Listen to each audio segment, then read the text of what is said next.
বিসমিল্লাহির রহমানির রহিম। আদম আলাইহিস সালাম হতে হযরত মুহাম্মদ সাল্লাল্লাহু আলাইহি ওয়াসাল্লাম এবং যত পীর ওলি গাউস কুতুব সকলের পায়ে ভক্তি এবং সালাম রেখে আজকে কোরআনের 3টি আয়াত নিয়ে আলোচনা করব। বর্তমান জামানায় আমরা অসংখ্য মানুষ দোয়া করি, আল্লাহ পাক দোয়া কবুল করে না কেন? আমরা সবাই দোয়া করে থাকি, কিন্তু এই দোয়াগুলো আসলে কবুল হয় না। এর কারণ কি? সমাজে, রাষ্ট্রে, যেমন তাবলিগ জামাত কয়েক লক্ষ মানুষ মিলে একত্র হয়ে এত দোয়া করে, দোয়া কবুল হয় না। মসজিদে দোয়া করে, জানাজার নামাজে দোয়া করে, ঈদের নামাজে দোয়া করে, একাকী ভাবে দোয়া করে। তাহলে আল্লাহ পাক এই দোয়াগুলা কেন মানুষের কবুল করে না? এর কারণ কি? আল্লাহ পাক কোরআনে সূরা আল মুমিন 40 নম্বর সূরা 60 নম্বর আয়াত আল্লাহ পাক বলে দিয়েছে, আর তোমাদের রব বলেছেন, তোমরা আমাকে ডাকো, আমি তোমাদের জন্য সাড়া দেব। আল্লাহ বলতেছে, আমাকে ডাকো, আমি তোমার ডাকে সাড়া দেব।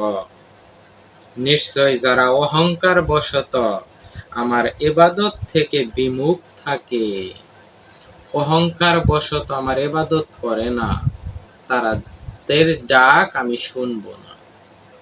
তাহলে আমরা ইবাদত বندگی করি, নামাজ, রোজা, হজ, যাকাত, কুরবানি, মুসলমানি, বিয়ে শাদী, হাদিস অনুসারে যত ইবাদত বندگی তোমরা করতেছি, কোন ইবাদত বندگিতে কিন্তু আমাদের মধ্যে অহংকার আসে না যে ইবাদত আমি করব না, ইবাদত আমি করব না, এরকম অহংকার আসে না। কোরআনের মধ্যে একটি ইবাদত আছে যে ইবাদত প্রত্যেকটা মানুষের মধ্যে অহংকার সৃষ্টি হয়। আজাজিল ফেরেশতাকে বলেছিল, আদম কাবায় সিজদা করো, মাথা নত করো। আজাজিল বলেছিল, আমি বড়, আমি তার কাছে মাথা নত করব না। বর্তমান যুগে যদি একজন আল্লাহর ওলি, আল্লাহর রসুল, যে তার কাছে যদি বলি মাথা নত করো, কোনো মানুষ সেইখানে মাথা নত করে না। কারণ একটা ইবাদত আছে যে ইবাদতের মধ্যে অহংকারের সৃষ্টি হয়, যে আমি মানুষ, আর একটা মানুষকে আমি কিভাবে মানুষের কাছে মাথা নত করব? আরে আমি মানুষ, সে তো মানুষ, দেখতে মানুষ, আকৃতিতে সে মানুষ, সে তো একজন রাসূল। নবী বলে গিয়েছে, কোরআনে বলে গিয়েছে। তাহলে আমরা রাসূলের কাছে মাথা নত করতে বলেছে। আল্লাহ পাক কোরআনে বলে দিয়েছে, সূরা বাকারার 43 নম্বর আয়াত, তোমরা সালাত কায়েম করো, যাকাত প্রদান করো এবং রুকুকারীদের সাথে রুকু করো। সালাত কায়েম করো, যাকাত প্রদান করো, মাথা নতকারীর সাথে মাথা নত করো। আল্লাহ এটা বলে দিয়েছে। তাহলে কোরআনের মধ্যে মাথা নতকারী পাওয়া গেছে 3টা। একটা হলো আজাজিল ফেরেশতা আদম কাবায় মাথা নত করেছে। আরেকটা মাথা নত পাওয়া গিয়েছে ইউসুফ নবীকে, তার কম, তার সন্তান নবী সহ মাথা নত করেছে। আর হযরত মুহাম্মদ সাল্লাল্লাহু আলাইহি সাল্লামকে জিবরাইল ফেরেশতা এবং সাহাবীরা মাথা নত করেছে। তাহলে কোরআনে বলতেছে মাথা নতকারীর সাথে মাথা নত করো। তাহলে আমরা কোরআন থেকে পাইতেছি মাথা নত কারা করেছে তাদের মতো মাথা নত করতে হবে। তাহলে বর্তমান জামানায় আমাদের কাছে যে রাসূল আছে, যে ওলি আছে, যে আল্লাহওয়ালা আছে, যে সত্যবাদী নেককার আছে, তাদের কাছে আল্লাহ যাওয়ার জন্য বলেছে, তাদের কাছে গিয়ে মাথা নত করতে হবে। আর এই ইবাদতটাই মানুষ অহংকার বশত এই ইবাদত থেকে মানুষ মুখ ফিরিয়ে নেয়, মাথা নত করতে চায় না। আর আল্লাহ পাক সূরা ইউসুফের মধ্যে বলেছে, তাদের অধিকাংশ মানুষ আল্লাহকে বিশ্বাস করবে, তবে ইবাদতের নামে শিরক করবে। তাহলে অধিকাংশ মানুষ রাসূলের কাছে যায় না, হাদিসে যে ইবাদত আছে ওই ইবাদতগুলা করে, কিন্তু কোরআনে আল্লাহ পাক যা বলেছে সেটা করে না। আর কোরআনে যেটা আছে মাথা নতকারীর সাথে মাথা নত করতে হবে, এই কাজটা অল্প কিছু মানুষ করে থাকে। আর বেশিরভাগ মানুষ অহংকার করে যে আমি মানুষের কাছে মাথা নত করব না। তাই আমরা এত দোয়া করে থাকি, আমাদের দোয়া কবুল না হওয়ার একটি মাত্র কারণ আমার ভিতরে ইবলিশ রয়েছে। প্রত্যেকটা মানুষের ভিতরে একটি করে শয়তান থাকে। যতক্ষণ পর্যন্ত একটি মানুষের ভিতরে একটি শয়তান থাকবে, ততক্ষণ পর্যন্ত ওই ব্যক্তি যত দোয়াই করুক না কেন, আল্লাহ পাকের কাছে ওই দোয়া পৌঁছাবে না। ইবলিশ ভিতরে রাইখা, খান্নাস নামক বস্তু ভিতরে রেখে কোনো দোয়াই আল্লাহ কবুল করবে না। আর খান্নাস বিতাড়িত করার একমাত্র ঔষধ আদম কাবায় মাথা নত করা। আদম কাবায় যে মাথা নত করবে, সে ইবলিশ আর ভিতরে থাকতে পারবে না, সে বিতাড়িত হয়ে যাবে। তাহলে দোয়া যদি কবুল করতে হয়, আমাদের বিপদ আপদ মুসিবত যা কিছু আছে সমস্ত কিছুর থেকে যদি আমি মুক্তি পাইতে চাই, একমাত্র আদম কাবায় মাথা নত করতেই হবে।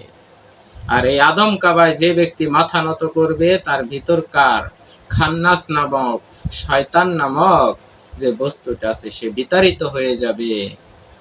তখন নফস একা হয়ে যাবে, আর একাকী আল্লাহকে ডাক দেওয়া মাত্রই আল্লাহ ডাক শুনবে।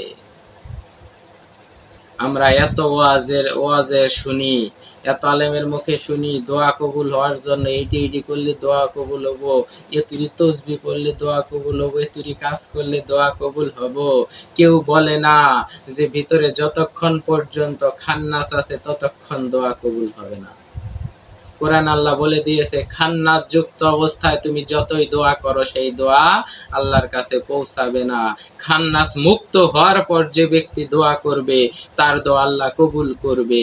আর এই খান্নাস মুক্ত হওয়ার জন্য একটি মাত্র ইবাদত রয়েছে, সেটা আদম কাবায় মাথা নত করা। আর যারা আমরা আদম কাবায় মাথা নত করেছি, তাদের ভিতরে ইবলিশ থাকতে পারে না কোরআন অনুসারে, আর তাদের দোয়া একমাত্র আল্লাহ কবুল করে থাকেন। তাহলে আমরা যারা বিপদ আপদ মুসিবতের মধ্যে আছি, যারা অভাবের মধ্যে, বিপদ আপদের মধ্যে আছি, তারা যেন আল্লাহর ওলির কাছে যায়, আল্লাহ রসুল আল্লাহর ওলির কাছে যেন যায়। সত্যবাদী গুণামুক্ত যে জীবন গড়েছে, যার ভিতরে আধ্যাত্মিক পাওয়ার রয়েছে, তাদের কাছে যেন আমরা যাই, তাদের কাছে যেন আমরা মাথা নত করি। তাহলে একমাত্র ইবলিশ এবং খান্নাস থেকে আমরা মুক্ত হতে পারবো। আর এরপরেই আমাদের দোয়া আল্লাহ পাক কবুল করবেন। আর প্রকৃত কোরআনের আয়াতগুলা যেন আমরা পরিপূর্ণ বোঝার চেষ্টা করি। আমরা যেন ধর্ম ব্যবসায়ী যে মোল্লা আছে, যারা কোরআন নিয়ে ব্যবসা করতেছে, তাদের পিছনে যেন আমরা না দৌড়াই। আমরা যেন প্রকৃত সত্য কোরআন থেকে জানার চেষ্টা করি, কারণ কোরআন মানুষের পরিপূর্ণ জীবন বিধান।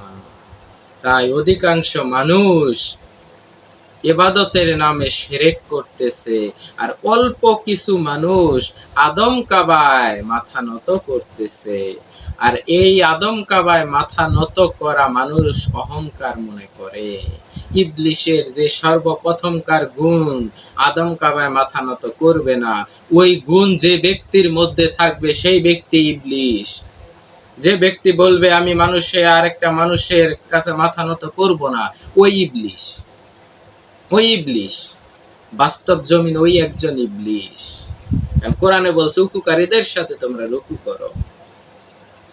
তাই আমরা কোরআনের আয়াত অনুসারে যেন আমরা জীবন গড়ার চেষ্টা করি। হাদিসের নামে যে কিতাব মানুষ তৈরি করেছে, এইগুলার থেকে যেন আমরা দূরে থাকি। কারণ কোরআন পরিপূর্ণ জীবন বিধান, কোরআন এমন কোনো কিছুই বাদ নাই। তাহলে দোয়া কবুলের প্রথম শর্ত আদম কাবায় মাথা নত করতে হবে, এবং খান্নাস ইবলিশ আমার ভিতরে আছে, এই ভিতর থেকে তাড়িয়ে দিতে হবে। যখন আমি ইবলিশকে আদম কাবায় মাথা নত করার মাধ্যমে ইবলিশকে বিতাড়িত করব, তখনই আমার দোয়া কবুল হবে।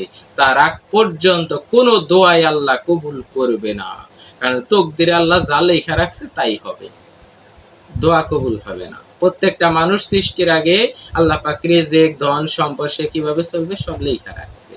কিন্তু দোয়ার মাধ্যমে তকদির পরিবর্তন হয়।